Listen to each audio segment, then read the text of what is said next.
नमस्कार। ब्रेक के बाद खबरों में एक बार फिर से आपका स्वागत है और बात करते हैं राजधानी रांची की। राजधानी रांची स्थित रेलवे स्टेशन से अमृत वाटिका के निर्माण हेतु झारखंड से अमृत कलश के साथ दूसरा जत्था दिल्ली के लिए रवाना किया गया।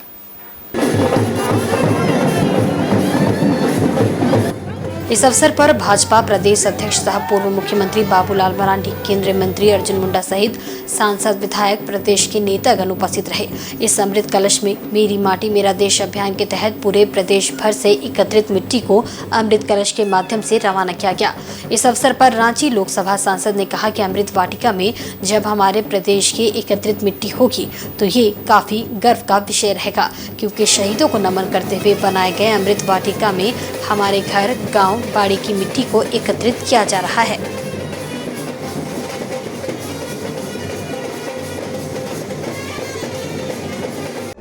देखिए, मेरा माटी मेरा देश कितना सीना चौड़ा होता है। और देश के आदरणीय प्रधानमंत्री नरेंद्र मोदी, जिनका संकल्प, ऐसे लाखों वीर जो सीमा पर शहीद हो गए, चाहे सेना के लोग हो, बीएसएफ हो, सीआरपीएफ हो, पुलिस के जवान हो, जो स्वतंत्रता सेनानी, जिन्होंने अपना सर्वोच्च न्यौछावर कर दिया, बलिदान कर दिया। क्या आने वाली पीढ़ी ऐसे बलिदानों को भूल जाए? आने वाली पीढ़ी नहीं, आने वाले शताब्दियों तक ऐसे वीरों को, ऐसे बलिदानों को याद करें। हमारे गांव की मिट्टी, हमारे बाड़ी की मिट्टी, हमारे आंगन की मिट्टी। हम फ्लैट में रह रहे हैं तो हम 5 तुलसी का पत्ता डाल दें, हम 4 बूंद चावल हम दे दें, तो लगता है देश प्रेम का ज्वार, यह देश प्रेम का ज्वार प्रधानमंत्री नरेंद्र मोदी संकल्प आज पूरा हो रहा है। आप देखो, आज स्पेशल ट्रेन गई है, कल भी एक स्पेशल ट्रेन गई थी। 75 ब्लॉक से जब वो मिट्टी अमृत वन में लगेगी तो देश का करोड़ों लोग कहेंगे कि हाँ, मेरे गांव, मेरे पंचायत की मिट्टी इस शहीदों की भूमि लगेगी। यह देश प्रेम का ज्वार है जो प्रधानमंत्री नरेंद्र मोदी ने उस संकल्प को पूरा किया है। इधर राजधानी रांची के हरमू स्थित जेएमएम के कैंप कार्यालय में पार्टी प्रवक्ता ने एक प्रेस वार्ता आयोजित कर बीजेपी के घटते जनाधार की ओर संकेत किया। उन्होंने बताया कि संकल्प यात्रा के समापन कार्यक्रम में भाजपा के राष्ट्रीय अध्यक्ष एवं प्रदेश अध्यक्ष के संबोधन के दौरान कुर्सियां खाली पड़ी रही।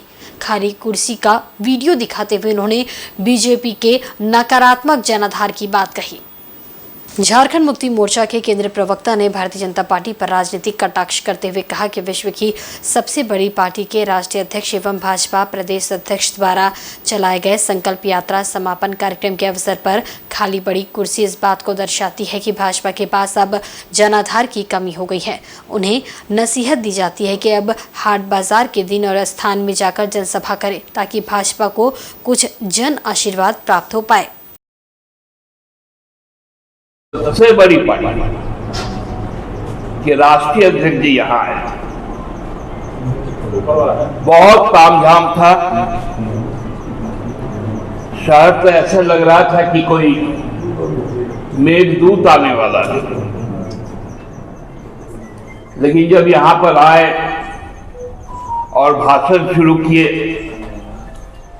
तो हमको लगता है कि बाबूलाल जी से लेकर नड्डा जी तक को हकीकत मालूम चल गया कि अब नुक्कड़ सभा के अलावा इनके पास और किसी भी तरह का सभा करने का जन आशीर्वाद नहीं है। मैं बार बार भारतीय जनता पार्टी के लोगों से कहता हूं कि बाहर से जब लोगों को लाते हो तो कम से कम जो हाट बाजार का दिन है उस दिन चौकी लगाकर हाट बाजार में सभा करवा दो, तो कम से कम हमारे प्रदेश के एक रहेगा कि कम से कम कुछ लोग तो सुनने गए थे, भले आलू प्याज खरीदने गए, लेकिन मानेंगे नहीं। लगता है कि संकल्प के बाद पूरा जनादेश उनके साथ हो गया है। वहीं 15 नवंबर झारखंड स्थापना दिवस के दिन प्रधानमंत्री के कार्यक्रम के विषय में कहा कि झारखंड राज्य के कार्यक्रमों में भारतीय जनता पार्टी के शीर्ष नेता चुनावी लाभ के लिए लगातार दौरे करते आ रहे हैं। इसी चुनाव लाभ की कड़ी में झारखंड के स्थापना दिवस के अवसर पर प्रधानमंत्री का झारखंड दौरा लिया जा सकता है। केंद्र की सत्ताधारी पार्टी संवैधानिक पद एवं संवैधानिक निष्पक्ष एजेंसियों को भी अपने फायदे के लिए उपयोग में ला रही है।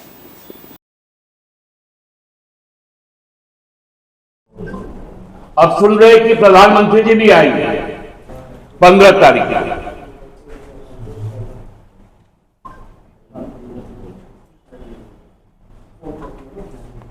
पिछले बार चुनाव नहीं था, तब राष्ट्रपति जी को भेजे थे।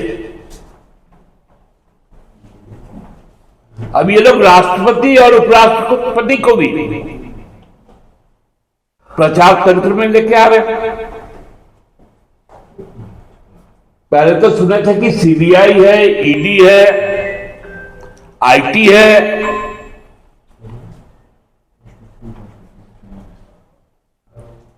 जब जब जरूरत पड़े राष्ट्रपति को उस तरह से उपयोग कर रहे हैं। पिछले बार आदिवासी गौरव दिवस था, इस बार सुन रहे वो गौरव समाप्त हो गया। अब कोई विकसित वाला कोई संकल्प है, क्योंकि चुनाव आने वाला है। मतलब अपने सुविधानुसार छत्तीसगढ़ लोग जा नहीं पा रहे हैं, राजस्थान में लोगों ने मना कर दिया। हल तो ये हो गया, जहां उनका एनडीए का शासन है मिजोरम, वहां के मुख्यमंत्री ने सार्वजनिक तौर पे बयान दे दिया कि प्रधानमंत्री जी आप मेरे सभा में मत आइएगा, मेरे कुर्सी पे मेरे साथ मत बैठिएगा, क्योंकि आप भयावह चीज है, आप आदिवासी विरोधी हैं, आप नॉर्थ ईस्ट विरोधी है, आप आएंगे तो मैं चुनाव हार जाऊंगा। वहीं चक्रधरपुर रेल मंडल के बिसरा रेलवे स्टेशन पर ट्रेन ठहराव की मांग को लेकर स्थानीय ग्रामीणों द्वारा बिसरा पब्लिक एक्शन कमेटी के बैनर तले 30 अक्टूबर को रेल चक्का जाम किए जाने की घोषणा की गई है। इसको लेकर बिसरा और आसपास के हजारों ग्रामीण बड़े पैमाने पर तैयारी कर रहे हैं। ग्रामीणों के रेल चक्का जाम की तैयारी से रेलवे के हाथ पांव फूले हुए हैं। रेल चक्का जाम को टालने के लिए रेलवे द्वारा बिसरा पब्लिक एक्शन कमेटी के साथ एक बैठक की गई, जिसमें Banda Munda ARM Rajkishore Mohanty, ASC AK. Singh और बंडा मुंडा आरपीएफ थाना प्रभारी मौजूद थे। बैठक के दौरान रेल अधिकारियों ने बिसरा रेलवे स्टेशन में ट्रेन ठहराव सुनिश्चित करने के लिए 6 महीने का समय मांगा, जिसको लेकर ग्रामीण और ज्यादा गुस्से में आ गए। ग्रामीणों ने बैठक में रेलवे के खिलाफ खूब हंगामा मचाया और समय देने से इनकार करते हुए 30 अक्टूबर को हर हाल में रेल चक्का जाम करने की घोषणा कर दी। रेलवे अधिकारियों को उल्टे पांव वापस लौटना पड़ा और वार्ता विफल हो गई। ग्रामीणों का कहना है कि कोरोना काल से वे ट्रेन के लिए तरस रहे हैं, रेलवे सिर्फ आश्वासन दे रही है। भाजपा विधायक शंकर ओराम ने भी पत्र लिखकर रेल मंत्री से बिसरा में ट्रेन ठहराव की मांग की, लेकिन इस पर रेलवे ध्यान नहीं दे रहा है। बिसरा स्टेशन में ट्रेन ठहराव नहीं होने से बच्चों की पढ़ाई, गरीबों का रोजगार, मजदूरी, बीमार का इलाज सब कुछ मुश्किल हो गया है। बिसरा, जराईकेला, भालूलता, बिसरा के हजारों ग्रामीण ट्रेन के लिए त्राहिमाम कर रहे हैं। बीजेपी के वरीय नेता ने कहा कि हजारों ग्रामीण 30 नवंबर को बिसरा एक्शन कमेटी के बैनर तले रेल चक्का जाम करेंगे। जब तक बिसरा में ट्रेन ठहराव नहीं होगा तब तक रेल चक्का जाम रहेगा। रेल चक्का जाम से जो भी समस्या उत्पन्न होगी उसके लिए केवल रेल प्रशासन जिम्मेवार होगा। All India Mahali Santhali association का प्रथम एक दिवसीय साहित्य सम्मेलन जमशेदपुर के करंडे स्थित जाहिर स्थान में आयोजित किया गया। कार्यक्रम में झारखंड राइटर्स एसोसिएशन द्वारा संथाली महिलाओं को राइटर्स के लिए रखा गया था। इस सम्मेलन में बिहार, झारखंड, बंगाल, उड़ीसा की महिला साहित्यकार पहुंची थी। सम्मेलन का मुख्य उद्देश्य समाज की महिलाओं को एवं युवतियों को अधिक से अधिक साहित्य के क्षेत्र से जोड़ना है। युवा पीढ़ी को किस तरह साहित्य के क्षेत्र में आगे बढ़ाया जाए, इस पर भी सम्मेलन में चर्चा की गई। संथाली साहित्य की पुस्तकों को समाज के बीच ज़्यादा से ज़्यादा पहुंचाए जाने पर भी बातचीत की गई। इस बात पर सहमति जताई गई कि समाज के उत्थान में महिलाओं को ज़्यादा से ज़्यादा जोड़ना है। इस कार्यक्रम में काफ़ी संख्या में साहित्य से जुड़ी महिलाएं एवं पुरुष उपस्थित हुए। यहाँ ऑल इंडिया राइटर एसोसिएशन जो उसका महिला विंग्स उसका प्रथम सम्मेलन आज 29 अक्टूबर 2023 को दिसोम जाहिर करंडी में रखा गया है। इसमें महिलाओं को और भी अधिक साहित्य की ओर जोड़ने के लिए प्रयास किया जा रहा है। और जितना भी अभी यंग जनरेशन लड़कियों को उनको भी इसमें पार्टिसिपेट करने के लिए, जैसे कविता, आज कविता भी बोली जाएगी तो उसमें बहुत सारी लड़कियां पार्टिसिपेट करेगी। और आगे भी साहित्य की ओर उसका रुचि बढ़ाने के लिए और उन लोगों को इसमें जोड़ने के लिए हम लोग प्रयासरत हैं और आगे भी करते रहेंगे। इस तरह का सम्मेलन हमेशा होते रहेगा। वुमेन राइटर्स एसोसिएशन ये all India Santali writers association का एक ब्रांच है। इसका और एक ब्रांच भी है जो यूथ ब्रांच है, और ऐसे ही ये वुमेन राइटर के लिए ब्रांच है। और इसमें उड़ीसा, बिहार, वेस्ट बंगाल और दुमका, जिस जगह में संताल लोग रहते हैं, राइटर्स हैं, उसी जगह से सब महिलाएं आए हैं। और उनका जो वुमेन डेवलपमेंट के लिए सोसाइटी, लिटरेचर और एजुकेशन, इसका डेवलपमेंट कैसे होगा उसी के बारे में यहाँ चर्चा हो रहा है। और हर तरफ अब जो चल रहा है वुमेन एम्पावरमेंट के बारे में, उसी हिसाब से यहाँ भी रखा गया है कुछ पेपर, जिस पेपर में वुमेन कैसे डेवलपमेंट कर सकते हैं हर विधा में, ये सब बातें यहाँ चर्चा हो रहा है। और ऐसा लग रहा है ये पहली बार नाम लेके वुमेन राइटर एसोसिएशन नाम लेके ये तो कॉन्फ्रेंस हो रहा है। इधर जमशेदपुर के जेएनएसी क्षेत्र में पार्किंग और नक्शा विचलन कर बनाए गए भवनों के निरीक्षण के सिलसिले में हाई कोर्ट की 3 सदस्यीय टीम जमशेदपुर पहुंची। स्थल निरीक्षण के साथ साथ इस टीम ने पूरे मामले की जांच भी की। जमशेदपुर में 2011 के बाद जेएनएसी क्षेत्र में नक्शा विचलन कर बनाए गए भवनों और उनके व्यवसायिक तरीके से पार्किंग वसूली को लेकर जमशेदपुर के राकेश झा ने हाईकोर्ट में याचिका दायर की थी, जिसमें 1200 से ज्यादा नक्शा विचलन कर बेसमेंट में पार्किंग के स्थान पर दुकान और गोदाम बनाने का जिक्र किया गया था, जिसे कोर्ट ने संज्ञान में लेते हुए टीम गठित की। प्रथम चरण में 3 सदस्यीय टीम रविवार को जमशेदपुर पहुंची और सांची आम बागान क्षेत्र की पार्किंग समेत भवनों का निरीक्षण किया। इस दौरान जेएनएसी के सदस्यों के अलावा याचिकाकर्ता राकेश झा भी मौजूद थे। टीम के सदस्य सुदर्शन श्रीवास्तव ने जानकारी देते हुए बताया कि याचिकाकर्ता की शिकायत के आधार पर वस्तुस्थिति की जांच की जा रही है, जिसकी रिपोर्ट बनाकर कोर्ट को सौंप दी जाएगी। देश पर हम लोग आए हैं यहाँ ये देखने की रिट पिटिशनर ने जो लिख कर दिया है, शिकायत की है, वो शिकायत में कहाँ तक सच्चाई है। क्या दिक्कत है? वो लिख करके रिट पिटिशन में दिए हैं कि बहुत ज़्यादा इंक्रोचमेंट है, पार्किंग एरिया में कॉमर्शियल एक्टिविटीज़ है। हम लोग वही देखने आए हैं। अभी तो रिपोर्ट बनाएंगे, देंगे।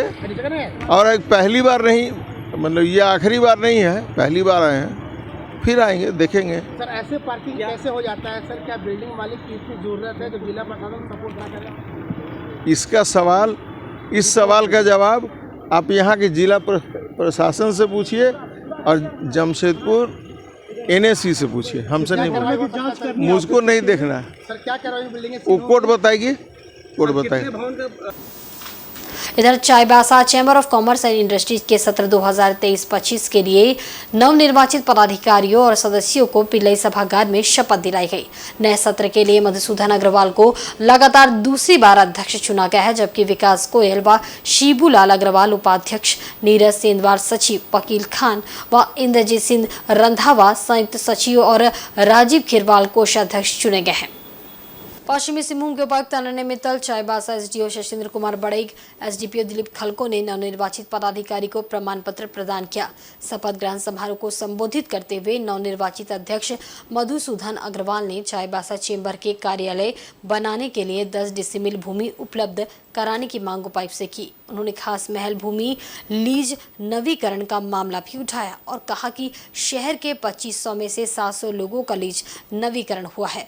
प्रत्येक वार्ड में एक सेमिनार आयोजित किया जाए ताकि लोग लीज नवीकरण करा पाए। उन्होंने चैम्बर के सदस्यों को आश्वस्त किया कि पूरी क्षमता के साथ अपनी जिम्मेदारी को निभाने का प्रयास करूंगा।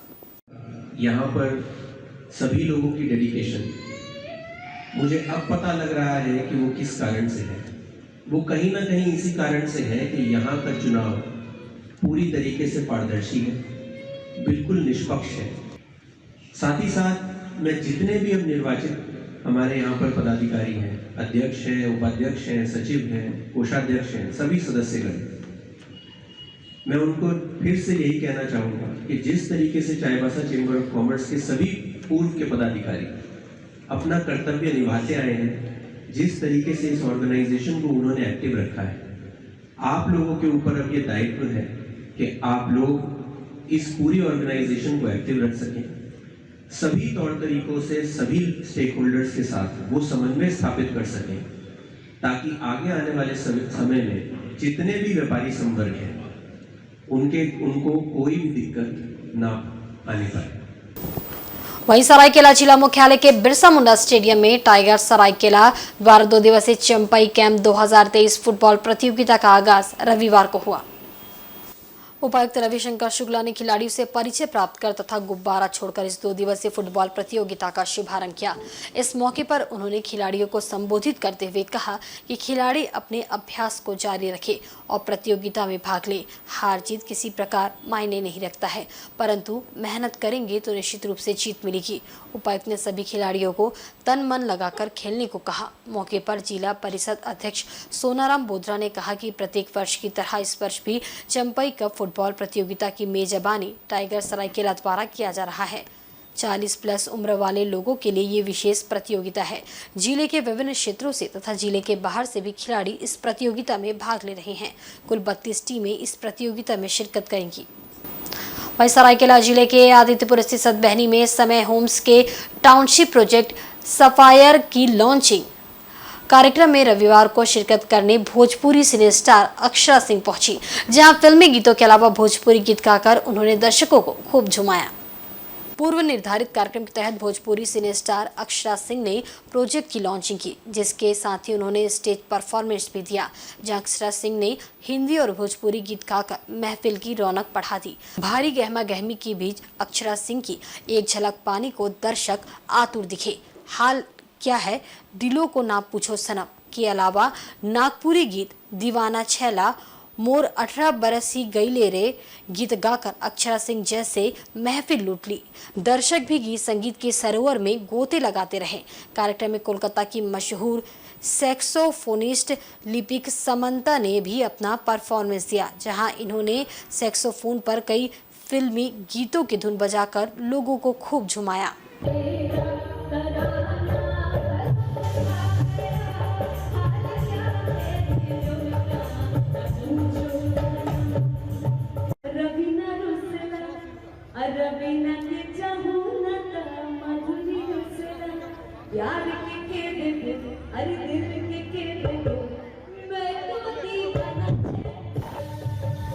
Films are coming, back-to-back films are coming. अभी हाल ही में फिल्म आई है अक्षरा, जिसका ट्रेलर लॉन्च हुआ है।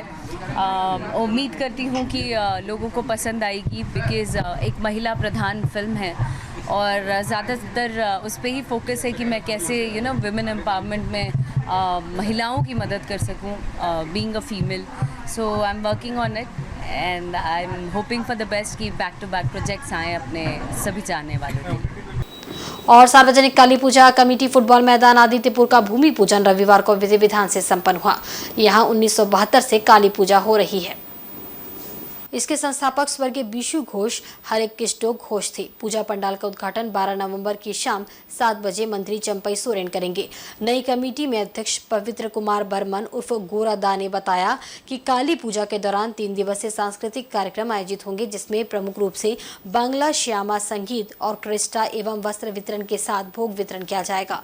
इस मौके पर मुख्य रूप से कोषाध्यक्ष माणिक दास, महासचिव सुनील सिंह समेत कमेटी के अन्य पदाधिकारी व गणमान्य लोग उपस्थित थे। पूजा बहुत पुराने हैं, 51 ईयर रनिंग चल रहे हैं और इस नया कमेटी में सर्वसम्मति से मुझे अध्यक्ष नियुक्त किया गया और इसमें पूर्व अध्यक्ष अंजन दास के द्वारा मुझे उनका जिम्मेवारी सौंपा गया। इसमें एक श्यामा संगीत होगा, एक ऑर्केस्ट्रा होगा, कपड़ा वितरण होगा, 3 प्रोग्राम। उनका उद्घाटन होगा 12 तारीख को मंत्री जी के द्वारा चंपाई सदन।